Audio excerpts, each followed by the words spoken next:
peu près 7 ans. Donc, ils vont à l'école, ils habitent dans le Dakota du Nord à l'époque.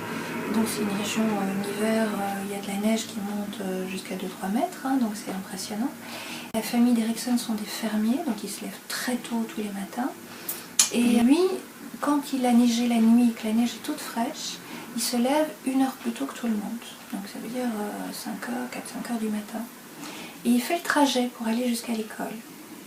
Alors, quand on marche dans la neige qui est toute fraîche, c'est difficile parce que tu dois lever les jambes, hein, il faut vraiment passer au-dessus tu sais, quand tu marches, tu vas vraiment boum, boum, boum pour avancer, c'est fatigant en tout cas.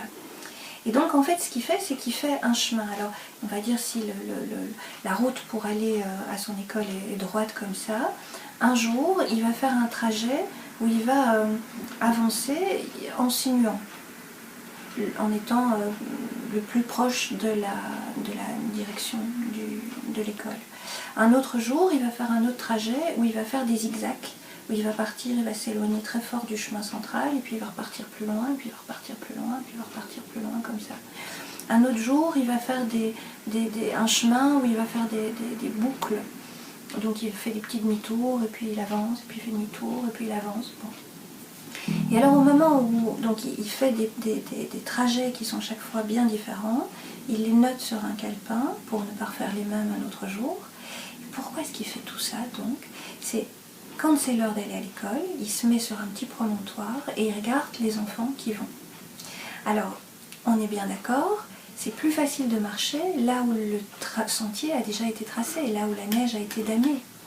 Et donc, tu vas voir les enfants qui, évidemment, si le chemin qui a été damé ne s'éloigne pas trop du chemin central, bah, ils l'empruntent forcément.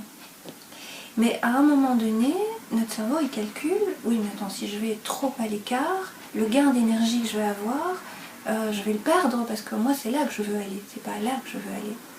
Et donc, il y a toujours un moment donné, il appelle ça le point de rupture, un moment où les gens décident de repartir dans la neige et de tracer leur propre chemin. Et Erickson, en fait, toute sa carrière, elle est autour de cet exemple. Il faisait en sorte, parfois, avec les symptômes, de les tordre au maximum pour qu'à un moment donné, le comportement soit tellement distordu que les gens disent non, là c'est vraiment trop fou, et ils leur refont un chemin qui va vers plus de bon sens et qui reva vers leur objectif.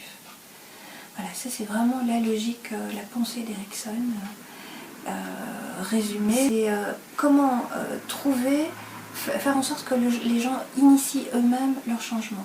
Erickson ne voulait pas dire aux gens comment faire pour atteindre leur objectif, il voulait que ce soit eux qui trouvent leur solution à l'intérieur d'eux. C'est ce qui fait la grande différence entre l'hypnose d'Erickson et les hypnoses de foire, entre guillemets, où là c'est le prestidigitateur qui dit regardez ce que moi je suis capable de vous faire faire, regardez tout le pouvoir que j'ai. Au final, l'hypnotiseur ne fait rien d'autre que de permettre à des capacités que nous avons tous en nous de pouvoir s'exprimer.